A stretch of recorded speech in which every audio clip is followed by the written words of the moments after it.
Jusqu'à quand l'hospitalité ivoirienne doit-elle rester à sens unique? Comme je le disais, c'est un texte de notre père Martial Koulibaly. La Côte d'Ivoire est gentille, pays de l'hospitalité promise à l'humanité, c'est très bien. Mais est-ce que pour autant, nous, on doit être le sacrifice de la sous-région ouest africaine? Est-ce que c'est sur nous que tout le monde doit venir réaliser son bonheur et puis nous-mêmes un jour, on va regretter? En tout cas, les gens ont mal et continuent de mal interpréter l'hospitalité ivoirienne et les gens aujourd'hui abusent, exagèrent, font dans les excès en pensant que l'hospitalité des Ivoiriens, c'est la marque même de leur faiblesse et que c'est une obligation pour la Côte d'Ivoire d'être hospitalière, d'être gentille et que cela doit nous permettre d'accepter aussi tout ce qui est néfaste des autres. Ne pas décider peut être une faute, mais décider trop tard est toujours une faute dans la vie en général, mais davantage en politique. Et donc, quand on regarde aujourd'hui le comportement des habitants de l'AES, des gens qui viennent détruire nos terres, des gens comme Ibrahim Kaka, qui aujourd'hui, malgré les millions de Burkinabés en Côte d'Ivoire, son rêve aujourd'hui, c'est de détruire la Côte d'Ivoire pour mettre en danger la vie même de ceux qui gagnent leur pain en Côte d'Ivoire et de détruire la vie juste par jalousie. Est-ce que les autorités ivoiriennes peuvent continuer à rester sans faire quoi que ce soit? Est-ce que nous-mêmes les Ivoiriens, nous allons rester comme ça, sans rien décider? Parce que quelqu'un qui n'arrive pas à prendre des décisions, cette personne-là commet une faute grave. Mais aussi, quelqu'un, au moment où tu devrais prendre une décision, là, si tu ne prends pas une décision au bon moment, ça aussi c'est une faute. C'est même pire que ne pas prendre de décision. Parce que tu te retrouves coincé au mauvais moment et surtout lorsqu'on est en politique, quand tu prends une décision trop tard parce que la décision a été prise au mauvais moment, tu te retrouves à assumer des conséquences graves. Est-ce que le peuple de la Côte d'Ivoire et les dirigeants actuels vont continuer à rester comme ça? Parce que le problème des étrangers en Côte d'Ivoire est aujourd'hui de toutes les formes d'excès auxquels nous assistons. Est-ce que ce n'est pas parce que les Ivoiriens eux-mêmes et nos dirigeants ne sont pas en train de trop observer la situation et sont incapables de prendre des décisions? Parce que tout ce que ces personnes-là font, tout le monde sait que ce n'est pas bien. Tout le monde sait que ces étrangers-là aujourd'hui ne se contentent pas simplement d'être des étrangers, mais aujourd'hui leur volonté de vouloir du mal à la Côte d'Ivoire, c'est devenu aujourd'hui leur projet de vie. C'est largement documenté. Aujourd'hui, les Ivoiriens, dans leur grande majorité, si vous leur posez la question, qu'est-ce qu'ils pensent des étrangers de l'AES? Pourquoi c'est spécialement ces trois nationalités, Mali, Burkina, Niger? Sinon, il y a d'autres nationalités en Côte d'Ivoire. Ils vous disent, ces personnes-là nous sortent par les pores. Ils exagèrent aujourd'hui. Ils sont dans les excès les plus inacceptables. Quand vous prenez des Burkinabés qui sont des voleurs, des braqueurs, des violeurs de femmes, des gens, quand vous prenez les Maliens qui sont dans, comment on appelle, dans la tromperie, quand vous prenez, en fait, tout ce qui est négatif, quand vous prenez d'autres qui sont dans l'orpaillage clandestin, quand vous prenez les Maliens qui sont dans l'affaire des margouillas, tout ce qui est négatif aujourd'hui, en plus de cela aujourd'hui, ils prennent encore le temps de planifier des coups.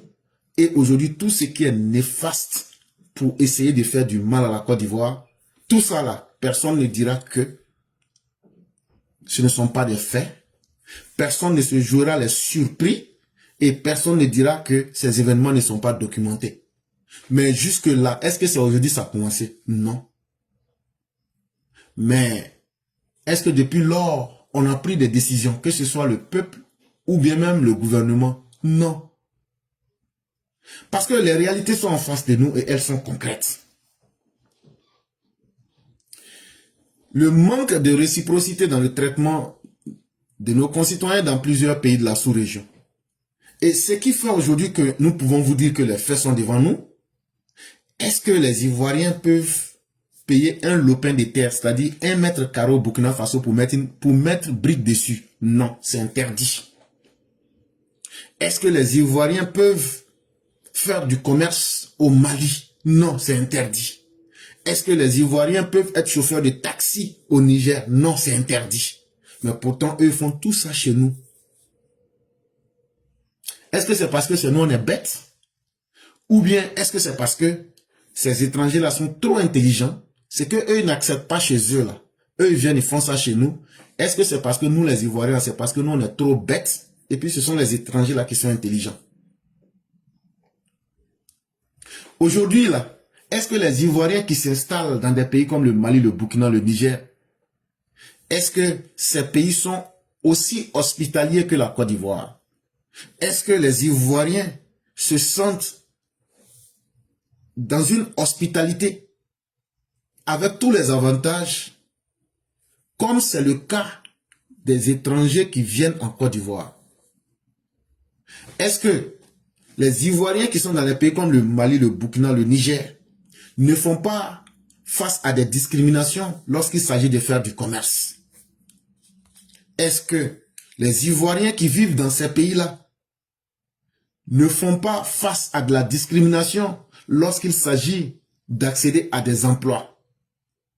Est-ce que dans les pays comme le Burkina, le Mali, de la manière nous donnons des marchés à des entreprises burkinabées et à des frères maliens ou autres, est-ce que dans ces pays-là, il y a des entreprises ivoiriennes qui obtiennent des marchés publics? Est-ce que les Ivoiriens sont traités de la même manière par la police des pays de l'AES lorsque des Ivoiriens rentrent dans leur pays? Est-ce que nos policiers traitent mieux les étrangers que les policiers de ces pays-là, ces pays voisins? Est-ce que la préférence nationale ne s'applique pas sans état d'âme dans ces pays-là? Et qu'est-ce que nous, en tant qu'Ivoiriens, nous empêche d'aussi faire la préférence nationale et l'appliquer sans état d'âme comme ces pays le font? Ça, ce sont des questions qu'il faut se poser. Mais en réalité, ce ne sont pas des questions, ce sont des faits réels. Ce sont des faits que nous vivons tous les jours depuis au moins 50 ans. Donc ce n'est pas simplement, ce ne sont pas des questions, ce sont des faits. Je fais qu'interroger votre esprit et votre bon sens pour vous dire voilà les choses telles qu'elles sont. Et cela, on va vous dire 1001 fois, les commerçants ivoiriens ne peuvent pas exercer d'activité commerciale dans ces pays voisins, comme de la manière on leur donne toute la pleine liberté en Côte d'Ivoire. Les diplômés ivoiriens, est-ce qu'ils ne sont pas systématiquement écartés de certains postes dans les pays? Alors que chez nous en Côte d'Ivoire, ce n'est pas le cas. Est-ce que les entrepreneurs ivoiriens ne sont pas interdits dans certains secteurs économiques des pays voisins à notre pays? Pendant ce temps, les Nigériens contrôlent le marché du bois alors qu'eux viennent d'un pays désertique. Pendant ce temps, les Maliens contrôlent le commerce plus que les Ivoiriens. Pendant ce temps, les Burkinabés qui ne viennent pas et qui ne savent pas ce que c'est que la forêt, ils deviennent des grands propriétaires terriens chez nous. Souvent même là, ils s'en vont mentir, ils s'en vont tuer leur patron. Et ils viennent mentir que leurs patrons ont signé des deals et qu'on leur a donné des lopins de terre. Il n'y a rien que ces personnes-là ne fassent pas. Chez nous en Côte d'Ivoire, aujourd'hui, les étrangers occupent des secteurs clés, que ce soit dans l'informel ou même dans d'autres domaines. Ils occupent des secteurs que tout le monde voit.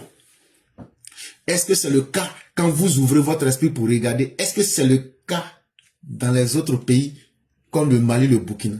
Ça là, ce message là, le décomplexé là, c'est mettre la réalité dans sa nudité pour que nous puissions aujourd'hui là nous regarder pour nous dire, est-ce que c'est nous-mêmes qui le disons? Non. C'est le président Ouattara lui-même qui a affirmé, vu le traitement qui est accordé aux hommes d'affaires ivoiriens et ce traitement qui n'était pas bien dans l'espace CEDEAO, est-ce que le président Ouattara n'a pas dit que si ces pays ne changeaient pas leur comportement, que nous allions appliquer la réciprocité? Et qu'il comptait soulever la question avec les autres présidents de la CEDEAO. Donc ce n'est pas moi qui le dis, je ne suis pas le problème.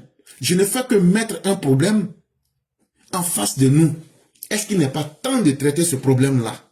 Ou bien est-ce qu'on va fermer les yeux dessus, faire semblant, quand ça va devenir une gangrène métastasée? Là maintenant, on va faire semblant de vouloir soigner en sachant bien que ce serait trop tard.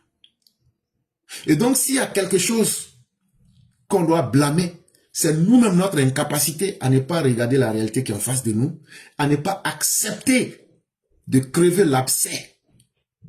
Aujourd'hui, quand vous regardez les étrangers qui vous disent telle partie de la Côte d'Ivoire c'est pour nous, ceci et cela, et chaque jour, les attaques gratuites, et avec la volonté aujourd'hui de détruire la Côte d'Ivoire pour pouvoir s'en accaparer, vous comprenez aisément que notre générosité est en train de devenir notre premier poison. Parce que être généreux n'est pas une mauvaise chose en soi, mais être généreux au point de se laisser être utilisé en sacrifice, c'est vers cela que la Côte d'Ivoire va aujourd'hui. Et ces étrangers-là se disent, tel que vous aviez été gentil avec nous, c'est parce que vous êtes bêtes. Et nous, là, on ne vous permettra jamais ça chez nous. Mais comme vous nous permettez tout, et nous pouvons faire tout, donc aujourd'hui, nous allons essayer de voir si on peut même prendre vos pays. Si on peut s'attaquer à la Côte d'Ivoire. Bon, c'est notre générosité qui est en train de mettre ça dans la tête aujourd'hui des étrangers. On leur a déjà tout donné. À peine même si on ne leur a pas offert nos femmes et nos enfants. Donc aujourd'hui, ce qui reste maintenant là, puisque nous on pense que notre générosité là, c'est sans limite, donc ils vont maintenant se partager le pays. Et je le dis et je le répète, si les Ivoiriens ne se réveillent pas, si la Côte d'Ivoire ne prend pas de décision, ce que le Rwanda fait au Congo, c'est comme ça. Les étrangers vont créer des groupes à travers les Ibrahim Kaka, les Assimi, et ils vont commencer à attaquer la Côte d'Ivoire. Ils ne le cachent plus. C'est ce qui va arriver à la Côte d'Ivoire. Si on ne prend pas conscience que cette générosité que nous sommes en train de faire est perçue comme une faiblesse et que ça se retourne contre nous, petit à petit, là, ça va devenir une gangrène. En tout cas, ne soyons pas surpris. Je crois qu'il y a 1 ou 2 années, j'avais déjà prévu cela.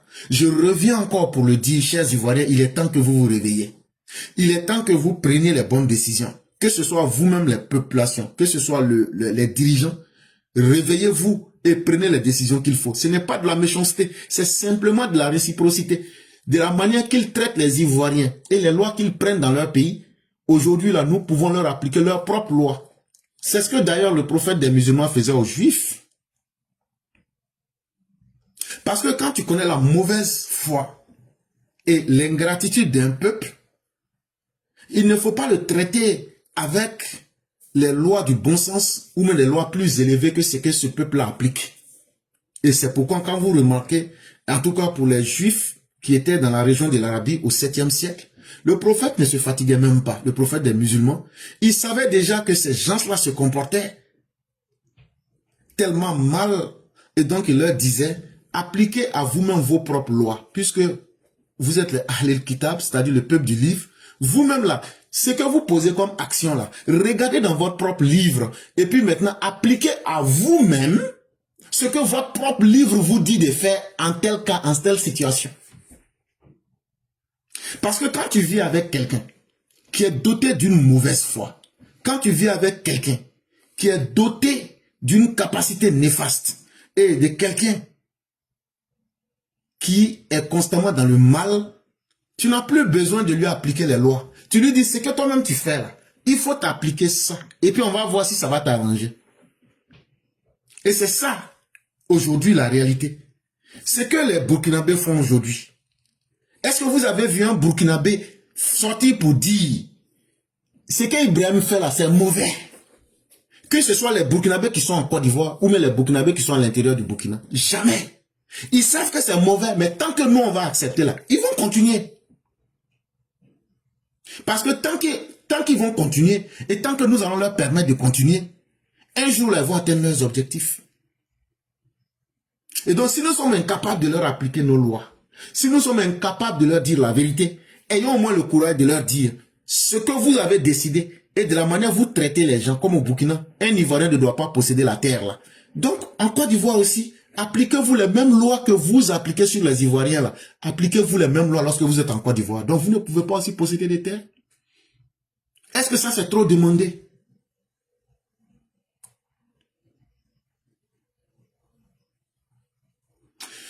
Jusqu'à ce jour, pour vous dire les choses en vrai, rien n'a changé.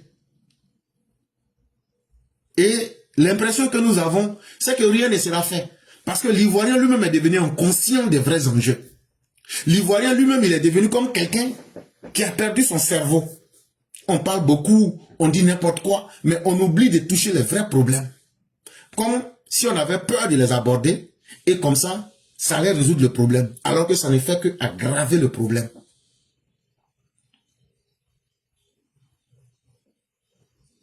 Le problème là, c'est pas de faire semblant, de jouer les ignorants et ne pas regarder toutes les conséquences que ces problèmes-là produisent dans notre société. Et le sommet de l'État ne va pas nous dire qu'ils ignorent, puisque c'est le président Ouattara même qui a parlé de ce problème. Ils sont conscients de ce problème, ils sont conscients de ce déséquilibre qui est patent. Mais en réalité, est-ce qu'on va s'asseoir aussi pour dire que c'est les dirigeants qui doivent tout décider pour nous? Nous-mêmes, là, on fait quoi aussi? La réciprocité, là, c'est aux autorités ivoiriennes, mais c'est aussi à chacun des Ivoiriens de l'appliquer sur le terrain chaque jour. Là, quand c'est comme ça, nous donnons aussi de la force à nous-mêmes, mais aussi à nos autorités. Parce que dans la vie, là, si tu décides de ne pas prendre des décisions dans ta propre vie, là, et puis tu laisses des orpailleurs clandestins viennent piller vos terres, viennent piller vos nappes phréatiques, viennent piller votre végétation, viennent créer tout ce qui est insécurité chez vous et prendre ces sommes-là pour aller vous narguer et puis aller financer le djihadisme pour créer plus d'instabilité dans la sous-région. C'est une décision que nous avons prise. C'est une décision. C'est une décision de l'irresponsabilité.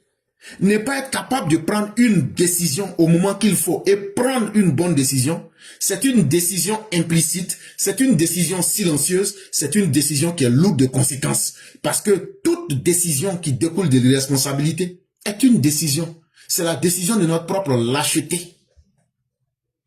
Sinon aujourd'hui là, est-ce que quand les États de l'AES, quand eux prennent ce qui ne nous permettent pas là, est-ce qu'ils prennent autant de temps pour appliquer cela? Est-ce qu'ils se gênent pour le faire? Donc, qu'est-ce qui nous fait honte? Qu'est-ce qui nous fait peur? Ou bien, il y a certains des gourous du pays, c'est un exemple global. Y aurait-il certains qui ont volé de l'argent et cet argent-là est traité par les étrangers? Mais qu'on nous dise la vérité, mes chers Ivoiriens, et vous le peuple qui est toujours victime de ces étrangers, on n'a pas dit d'aller combattre les étrangers. Mais on est en train de dire la zone rouge des excès dans laquelle les étrangers sont aujourd'hui. Vous qui vivez ces conséquences-là, vous qui ne faites que récolter les conséquences aujourd'hui là, est-ce qu'on va me dire que vous êtes aussi corrompus? Mais qu'est-ce qui fait que vous ne réagissez pas? Est-ce que parce que vous êtes frappé de lâcheté?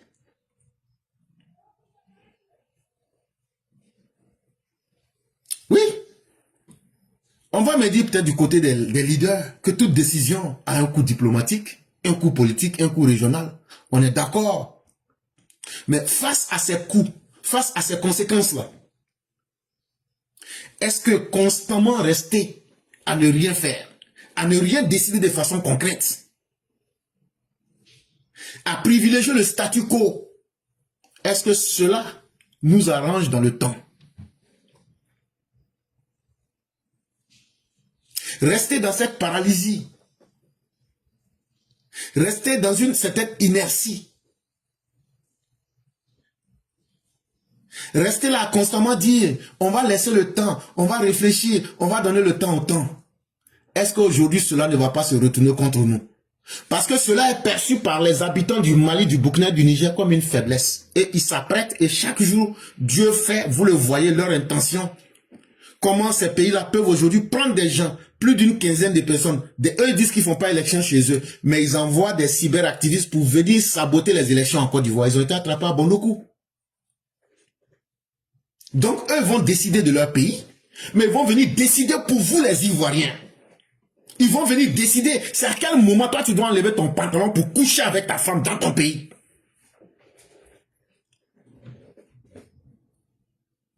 À un certain moment, il faut décomplexer ce message-là et se regarder droit dans les yeux. Les étrangers, on doit les traiter maintenant pour les mettre à la place qu'il faut et leur montrer leurs limites. Ce n'est pas de la xénophobie. C'est un respect de notre propre dignité. Si on n'est pas capable de le faire dans leur pays, si on n'est pas capable de demander la réciprocité, on peut tout au moins leur imposer des lignes rouges dans notre propre pays. On peut leur dire, vous de l'étranger, naturellement, sans qu'on ne lui dise là, on doit lui imposer une certaine limite. Mais les Ivoiriens, nous ne le faisons pas. Arrêtons de fuir la lucidité. C'est une incapacité de notre gouvernement. C'est une incapacité de notre propre peuple. Et ça, il faut être capable de le dire simplement, sans insulter, mais de présenter les faits. Est-ce que les Ivoiriens, est-ce que nous sommes un peuple sans fierté? Est-ce que nous sommes un peuple sans ego? Est-ce que nous sommes un peuple sans dignité? En tout cas, c'est ce que la réalité prouve. Et il est temps que nous nous réveillons. Parce que plus le temps passe, ça n'arrange pas les Ivoiriens. Le sentiment d'injustice des Ivoiriens s'amplifie. Allez à Bouaké, allez regarder le comportement des Maliens. Les Maliens mettent les Ivoiriens en prison à Bouaké. Parce qu'ils ont créé des systèmes. Tu ne peux pas aller en justice avec eux. Et puis eux là, ils vont se cotiser pour aller faire sortir leurs parents. Et puis toi te mettre dedans. Cette situation est connue de tous. Allez à Petit Lomé. Un Ivoirien n'a qu'à avoir un problème avec. Une Ivoirienne à Petit Lomé n'a qu'à avoir un problème avec un étranger. Vous allez voir. Si c'est l'étranger là qui va dormir en prison, et puis c'est quel étranger? C'est pas libanais, hein, c'est malien, burkinabé. Au lieu d'aller attaquer d'abord les Libanais, là, attaquez d'abord ce qui est facile, vos propres frères. Ceux qui sont venus chercher leur mangement chez vous là. Eux aujourd'hui se mettent en bogne. Et puis vous là, sur votre vérité là, ils vous mettent dedans et puis ils sont dehors. Ça se passe en Côte d'Ivoire. Et ça se passe depuis des années. Et cela est connu de tous. Mais peut-être que les gens n'ont pas le courage de le dire. Mais aujourd'hui là, il faut qu'on dise chaque chose. Chère population, si le gouvernement est dans les calculs politiciens, si le gouvernement est dans les hésitations, est-ce qu'il n'est pas temps que vous-même vous adoptiez une position, que vous envoyez un message clair et simple, en changeant de comportement pour que le gouvernement comprenne que vous avez pris conscience et que vous n'allez plus accepter d'être traités comme des citoyens de seconde zone dans vos propres pays. Cette question aujourd'hui, là, cette décision, elle revient à vous-même. Et aussi, il faut savoir qu'en politique, la perception compte beaucoup. Allez lire les 48 lois du pouvoir. Dans les 48 lois du pouvoir, l'apparence est très essentielle. L'apparence est l'image que tu dégages. La gentillesse que la Côte d'Ivoire aujourd'hui est en train de pratiquer. Ce que nos autorités pratiquent actuellement, c'est une très bonne chose. Mais malheureusement, ça ne marche pas avec des analphabètes, des ignorants. Et en plus de cela, des ingrats, ça ne marche pas. C'est perçu comme une faiblesse. Et quand c'est comme ça, est-ce que ce qu'ils font là, est-ce qu'ils peuvent faire ça au Ghana? Parce qu'il faut toujours agir en harmonie avec la psychologie d'une personne. Quand quelqu'un est un ignorant, il faut le traiter avec les mécanismes de l'ignorance. Quand quelqu'un est un intellectuel, il faut le traiter avec le mécanisme intellectuel. Mais quand quelqu'un est un ingrat, il faut le traiter avec la méthode de l'ingratitude. Tout ce qu'on est en train de dire là, même dans leurs rêves, ils ne peuvent pas faire ça au Ghana. Pourquoi, quand ils ont commencé à piller les terres par l'orpaillage clandestin en Guinée là, qui est dirigé par un faiseur de coup d'État là, Mais quand on les a ramassés, on les a mis devant le peuple, puis on les a jetés le lendemain dehors là, est-ce qu'ils n'ont pas produit un communiqué pour présenter leurs excuses aux Guinéens? Mais ils ne vont jamais le faire pour la Côte d'Ivoire. Parce que on leur a donné trop de temps pour prendre confiance sur nous. On leur a donné trop de temps. On les a mis en confiance. Parce que nous, on pensait qu'on est gentil, on est ouvert et qu'ils vont comprendre. Alors que l'ignorant, lui, voit qu'on est faible.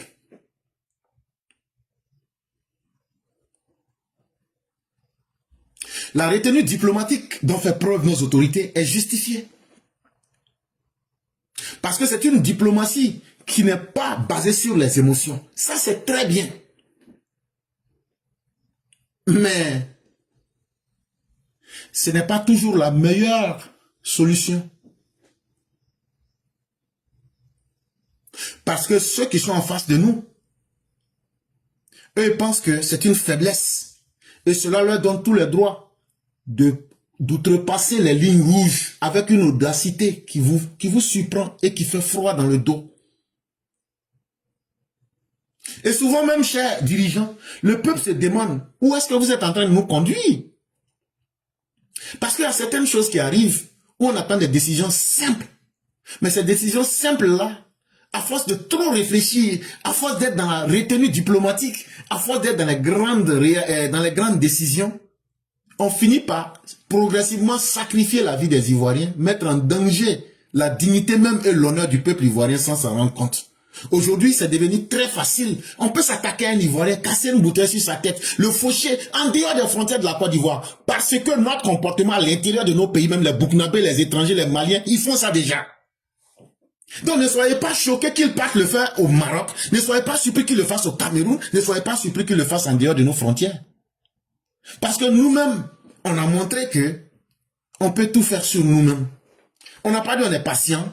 C'est le bénéfice de notre patience là qui est là maintenant. Et donc apprêtez-vous. Ils vont commencer à s'attaquer à vos vies en dehors de vos frontières. Parce qu'on aura ouvert la porte. Aujourd'hui, là, de la manière Soro Guillaume et les Soro sont en train de flâner là. Si on avait ramassé au moins 1 ou moins 2 millions de Burkinabés, les jeter à la frontière du Burkina, vous pensez que cette histoire de Soro Guillaume, aujourd'hui c'est comme ça, là ailleurs c'est comme ça, vous pensez que ces gens allaient faire ça? Non, de vous à moi, pour traiter tous les problèmes qu'on est en train de parler là, c'est simple. On cible 2 millions, mais 1 million de Burkinabés. On les fait sortir de force, on les jette au Burkina. Le lendemain, là, tous ces problèmes, c'est fini. Ce problème, elle est traité. Si nos dirigeants et nous-mêmes, on veut traiter ce problème-là, on se met derrière ces gens-là. Ibrahim Kaka, là, les conneries qu'il est en train de faire, là, on prend au moins 300 cars, on les remplit de Burkinabés, on les verse à la frontière. Le lendemain, tous les problèmes sont réglés. On a les instruments pour se faire respecter. Mais on perd le temps. On joue les essuie-glaces. Et on est en train aujourd'hui progressivement de mettre la vie des Ivoiriens en danger. Aujourd'hui, les Burkinabés s'attaquent à des Ivoiriens au Maroc. Des Burkinabés s'attaquent. Mais ce n'est que le début. Si on a accepté d'être le souffle-douleur, alors que les solutions sont là. Ce problème-là, si on l'entretient là, est-ce que c'est ce qui nous arrange? Non. Mais aujourd'hui, là, moi, je donne une solution simple. Que ce soit Burkinabé, Malien ou Nigérien, si on les ramasse en tas et puis on les verse 1 fois, 2 fois en grande quantité à leurs frontières, là, vous allez voir, ils vont voir louper la Côte d'Ivoire et puis tout est réglé. Le coup d'état qu'ils ont fait, avec tout ce qu'ils sont en train de rechercher avec les Russes, là, ils vont comprendre et ils vont se faire. C'est pas nous, on leur demande de faire coup d'état. Et tous ces problèmes vont finir. Mais qu'est-ce qu'on attend? Parce qu'on est devenu un peuple qui est dans l'indécision. On est dans la politique de l'observation permanente. Et si on attend que la situation devienne grave, que ce soit l'État, que ce soit le peuple, quand on va prendre une décision au mauvais moment, quelle que soit la décision qu'on va prendre, ça sera une décision imparfaite. C'est maintenant qu'il faut prendre les décisions. Parce que pendant trop longtemps, on a laissé le risque de s'installer dans les idées que les citoyens ivoiriens comptent moins que les citoyens de l'AES. Ça veut dire, nous-mêmes à l'intérieur de la Côte d'Ivoire, on donne l'impression que l'Ivoirien, lui, là, son intérêt, ça ne compte pas. L'Ivoirien lui-même n'est rien et que ce sont les étrangers qui sont mieux que nous. En tout cas, ce que je dis là, beaucoup n'auront pas le courage de le dire, mais c'est ce que beaucoup pensent. Pour ce que nous faisons, nous disons, nous sommes des intellectuels, nous n'avons pas peur des idées, nous ne disons pas que nous avons raison, mais nous exposons les faits. Ce qu'on vient de faire là, est-ce que c'est une bonne analyse de la situation? Ou bien est-ce qu'on a exagéré? Ce que je viens de faire là, est-ce que j'ai exagéré? Toi-même, là, il faut te poser la question. Mais en tout cas, est-ce que ces problèmes-là n'existent pas? Est-ce que les solutions que j'ai données là ne peuvent pas mettre fin à ces problèmes pour qu'on puisse avancer? C'est à quel moment vous pensez qu'on pourra agir efficacement? C'est en perdant le temps? C'est en restant silencieux? C'est en ne faisant rien? C'est en se présentant comme des personnes qui ne vivent sous aucun principe non négociable? Est-ce que le peuple de la Côte d'Ivoire vit comme un peuple qui est un peuple permissif, un peuple qui n'a pas de barrière? Et aujourd'hui, le fait que nous ne prenions aucune décision, on est en train de jouer avec cette situation-là. Demain, quand les conséquences seront là, qui sera les premiers à assumer? Est-ce que ce seront les gouvernants ou même ce seront nous les populations? Est-ce que vous aviez pensé à tout ça? Est-ce que nous agissons dans la lucidité éclairée? Est-ce que nous agissons avec des décisions engagées? Est-ce que l'État, dans son inaction, ne se décrédibilise pas lui-même et est en train d'affaiblir l'image du peuple et de la Côte d'Ivoire face à des étrangers qui demeurent des ingrats, qui demeurent des personnes sans foi ni loi et aujourd'hui qui veulent même à l'intégrité de notre nation. Et aujourd'hui qui en veulent à l'image, à la vie et à la dignité des Ivoiriens parce que tout cela, on doit être généreux.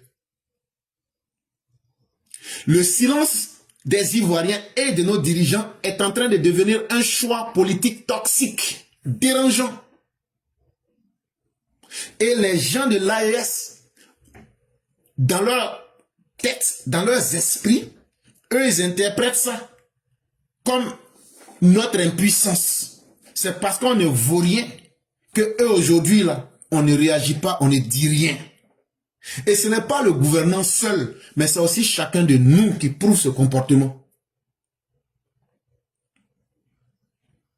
Chers Ivoiriens, si vous pensez que au nom de la diplomatie, qui ne profite qu'aux étrangers, on doit sacrifier vos intérêts, il est temps que vous ouvrez vos yeux, vous vous réveillez. Chers Ivoiriens, je le répète, si c'est au nom d'une paix diplomatique, qui ne profite qu'à ces étrangers-là, qu'on doit sacrifier vos intérêts, c'est que vous êtes déjà morts. En tout cas, quel que soit ce que vous êtes, cette question, elle est ouverte. Ce que j'ai dit là, qu'est-ce que toi-même tu penses de la situation? Quand tu vas finir d'écouter cette émission-là, prends 5 à 10 minutes, réfléchis correctement et dis-toi, quel sera le monde que je vais laisser à mes enfants si nous-mêmes on est incapables de prendre aujourd'hui les bonnes décisions pour nous donner un peu de dignité face à nos voisins? Que vaut un pays où les citoyens eux-mêmes sacrifient leur dignité, sacrifient leur honneur et sacrifient leur sécurité, sacrifient leur destin par leur propre incapacité à poser des actes pour défendre leur dignité, pour rappeler à l'étranger ingrat que trop c'en est de trop. Est-ce que toi, quand tu écoutes cette émission, avec ce que tu as entendu là, est-ce que tu te sens frustré? Ou bien est-ce que tu ne te sens pas frustré? En tout cas, j'aimerais connaître ta position. Et j'aimerais savoir ce que tu penses réellement. Mais surtout, qu'est-ce que tu comptes faire après avoir écouté cette émission? Qu'est-ce que toi tu vas faire? Et qu'est-ce que nous allons faire? Cette question-là, elle s'impose à nous si nous pensons aux générations à venir. Si nous pensons à l'avenir de la Côte d'Ivoire et si nous sommes un peu dignes, on doit se réveiller maintenant. Ok, moi je voulais me prononcer sur le cas de l'AES envers les Ivoiriens. Mais monsieur Clairet, vous savez, toutes ces histoires-là, c'est les gars-là qui font croire à ces Haïtiens-là qui peuvent se permettre tout. Les gars-là les ont jamais aimés et ils vont jamais les aimer. Le jour où la Côte d'Ivoire joue contre le Burkina, il y a un petit Ivoirien qui s'est fait frapper dans le maquis. Même les Ivoiriens, même à portée, même pour s'élever, séparer, il n'y a personne qui a été capable. Mais cette histoire-là, ça va prendre de l'ampleur. Un jour, ça va dégénérer, on va s'asseoir, on va dire, ah, si on savait. Nous, quand il y a un problème, on va dire non, il n'y a pas mort d'homme. Quand il y a mort d'homme, toujours on dit, ah, c'est Dieu qui a voulu. Avant qu'il ne soit trop tard, il faut vraiment que nos autorités, ils stoppent ce phénomène-là. Ça commence à être trop. Ça commence à être trop. Moi, j'ai voyagé, j'ai fait beaucoup de pays. Mais ce que nous, on subit chez nous, ce que nous, on laisse les autres faire chez nous, j'ai jamais vu ça quelque part. J'ai fait pas mal de pays dans ma vie. Mais comme ce qu'on fait chez nous, franchement, nous, on ne demande pas qu'on est extrémiste ou bien on est, je ne sais pas quoi. Mais le minimum, on ne demande pas l'amour de quelqu'un, mais on demande le respect. Si on a accepté les gens, à la limite, le respect, c'est bon. L'amour des Ivoiriens ou l'amour des autres envers les Ivoiriens, nous, on n'en a pas besoin. Mais qu'est-ce que c'est ça? Chaque jour, tu vois de ces vidéos même, ça te met hors de toi. Ça te pousse même à emporter de la haine vers ces gens. Il faut penser que là, aujourd'hui, là, avec le mariage entre les deux, les communautés, on a marié des Burkinabés, on a marié des Maliens, des Guinéens, il faut penser à ces gens-là. Mais ces gens qui les blaguent là, qui leur font croire qu'ils peuvent se permettre tout là, un jour, le jour, ça va mal tourner. Si je savais, n'a pas de queue. Monsieur Claire, je vais m'arrêter là. Merci infiniment, Gucci. Et ce que vous dites, c'est très, très frustrant. Et ce que vous dites, il faudrait que nous-mêmes, nous prenions nos responsabilités. Parce que l'État aussi, c'est chacun de nous. C'est aussi la voie que nous pouvons montrer à nos dirigeants. Pour dire, voilà comment nous voulons que les choses se fassent. Qui a décidé que le président Ouattara va être président? Le peuple. C'est le peuple qui a dit, on te veut. Il a dit, je vais réfléchir. Et donc souvent, là, le peuple aussi doit prendre... À ça, là, est-ce que c'est le gouvernement qui nous a dit de prendre nos responsabilités? Mais est-ce qu'aujourd'hui encore, les Ghanéens, depuis après ça, est-ce que tu as vu encore ça s'est répété? Donc là, il faut que nous-mêmes, le peuple, on sorte de notre léthargie. On sorte, il y a une certaine forme de lâcheté chez nous, les Ivoiriens. C'est ce qu'il faut vaincre pour imposer le respect. Et vraiment, je pense qu'il est temps parce qu'on a fait tous les sacrifices qu'il fallait. Ces gens-là, il est temps qu'on puisse leur montrer qu'il y a des lignes rouges qu'il ne faut pas dépasser. Les mêmes lignes rouges que eux mettent sur les Ivoiriens et les étrangers dans leur pays. Il faudrait que eux comprennent que la Côte d'Ivoire n'est pas une zone de non-droit. Parce que dans leur tête là, la Côte d'Ivoire est une zone de non-droit. C'est un passoire. Et c'est pourquoi ils vous disent que la Côte d'Ivoire, ça appartient à tout le monde. Est-ce que vous n'entendez pas ces mêmes Maliens burkinabés dire que la Côte d'Ivoire, là, ça n'appartient à personne? Exactement. Donc, ça veut dire qu'ils ne respectent même pas les Ivoiriens, même sur leur propre pays. Ça veut dire qu'on leur a trop donné l'impression de superpuissance. Et c'est à nous-mêmes d'arrêter cela aussi. Vraiment, merci infiniment. Merci encore de ce que vous avez dit. En tout cas, la balle reste dans notre camp. C'est à nous de prendre nos responsabilités. Vraiment, merci beaucoup. Merci bien, monsieur Claire, et bonne soirée à vous. À vous pareillement et bien des choses à toute la famille. Merci bien. Merci beaucoup. Les relations entre la Côte d'Ivoire et l'AES. Et oui, ça fait très très mal. Ça fait très mal car la justice ivoirienne, je crois qu'il y a un retard de l'actualité de l'évolution des choses. Voilà des pays qui ont décidé qu'ils ne sont plus amis avec nous, qui sont plus frères avec nous, qui veulent plus des secs, ils veulent plus qu'on fasse les choses ensemble. Et malheureusement, les éleveurs qui sont chez eux, notamment les Maliens, sont chassés par les djihadistes. Résultat, ils se déversent sur la Côte d'Ivoire comme leurs frères agriculteurs qui s'entassent par des dizaines de milliers qui viennent surtout occuper le nord. Alors, pour les éleveurs maliens surtout, comment comprendre que oui, je sais que nos frères aussi sont complices, ça c'est pas faux. Mais en la réalité, c'est nos autorités, c'est la justice ivoirienne qui pose problème. Il faut simplement interdire l'entrée sur le territoire des transhumants, c'est-à-dire ceux qui se baladent avec leurs troupeaux tout au long de nos voies à travers tout le Nord. Pourquoi je le dis? On veut avoir notre sécurité alimentaire, l'autosuffisance alimentaire. Malheureusement, ces troupeaux, estimés de fois à 5 à 10 000 têtes, de passage détruisent toutes nos cultures. Souvent, même quand ils viennent s'installer dans un village ou à côté, ou entre deux villages, on peut aller jusqu'à 50 000 têtes. Vous comprenez que 30 à 50 000 têtes, leur passage ne fait que déjà par rapport à l'environnement, c'est pas bon, mais par rapport à nos cultures, il y a une destruction massive. Quand ils se retrouvent en justice, sinon quand les villageois en ont marre et qu'il y a quelques têtes qui malheureusement sont tuées, ceux-ci vont en justice, c'est-à-dire les transhumants vont en justice et porter plainte. Résultat, c'est eux qui gagnent. Il y a un village du nom de Massasso, c'est de la sous-préfecture de Funguesso. Ça, c'est dans le Bafing chez Madame Blanc, donc département de Touba.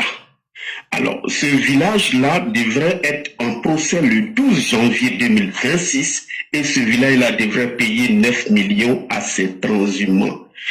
Moi-même qui vous parle, ne pensez pas que je prends la défense, mais chez moi ça s'est passé. Je ne dirai pas le nom de mon village aujourd'hui. Mais mon chef du village, qui était chef de canton, a failli être emprisonné à cause de ces transhumants. Un chef du village de la Côte d'Ivoire, un chef de canton se retrouve en prison. Et il y a un autre village qui se trouve à 20 km de mon village, dont le chef du village a fait des gardes à vue. Mais il faut que ça cesse, que les transhumants aient raison ou pas. Il faut interdire leur entrée sur le territoire purement et simplement. La Côte d'Ivoire appartient aux Ivoiriens. L'AES, ils ont créé leur zone, ils se baladent dans leur zone. Un point, un trait. Je vais m'arrêter là. C'est tellement révoltant. Merci. Et cher père, vous comprendrez que c'est aussi la corruption qui fait tout cela aujourd'hui. Ces étrangers peuvent se permettre de corrompre certaines structures de notre système et ça fait très mal. Et si nous, Ivoiriens aujourd'hui, cher père, je vous pose rapidement la question, est-ce que nos populations ne peuvent pas, n'ont pas un droit sur leur propre terre, de dire, bon, nous ne voulons pas que vous rentrez sur nos territoires. Est-ce que les populations n'ont pas ce droit? Bien sûr, bien sûr. Voilà, donc on interdise. Si on doute de la loi parce que la corruption est un mécanisme qui empêche, mais au moins en tant que communauté villageoise ou bien communauté locale, nous avons un minimum de droits. C'est d'être au moins capable de donner au moins nos décisions sur nos terres ancestrales. Mais c'est ce que nous avions dit depuis longtemps. Parce que vous voyez ces pays, le Mali, le Burkina, ils savent ce qu'ils font. Ils produisent l'instabilité pour ne pas assumer la responsabilité de l'État dans leur pays. C'est quoi la responsabilité d'un État? C'est de s'occuper de la sécurité des citoyens. C'est de permettre un mieux vivre dans ces différents pays-là. Mais qu'est-ce que ces personnes-là font? Ils créent les coups d'État et l'instabilité dans leur pays en se disant, allez dans les pays où ça va bien et essayez de vous débrouiller là-bas. Tantôt, c'est les orpailleurs clandestins qu'ils versent sur nous. Tantôt, ce sont les transhumants des bêtes que vous connaissez. Tantôt, ce sont des gens qui viennent pour faire du braquage chez nous en Côte d'Ivoire. Et cher père, je peux vous dire que ce n'est plus acceptable. C'est le peuple et les Ivoiriens qui seront pris en otage dans leur village, en otage dans nos villes, en otage. On a vu en Côte d'Ivoire, lorsque le district est en train de brûler les quartiers précaires, les étrangers se levaient et à Port-Boué, il y a eu même mort d'homme, je pense. Est-ce que des Ivoiriens peuvent se permettre cela au Burkina? Si nous ne nous réveillons pas, si nous ne prenons pas nos responsabilités, nous serons chacun dans nos villages pris en otage. Et ça, il sera trop tard. Et ça, il y a tellement de choses qu'on peut réveiller aujourd'hui. Et ça n'arrive pas en Côte d'Ivoire. Parce que nous avons décidé de démissionner de nos propres existences. Et la corruption passant vient aujourd'hui aussi pour mettre du vernis sur le mal que nous vivons. Et il est temps que tout cela puisse cesser. Et cher père, je suis plus que d'accord avec vous qu'il faut des décisions fortes, mais des décisions radicales. Vraiment, merci beaucoup. Je vous remercie.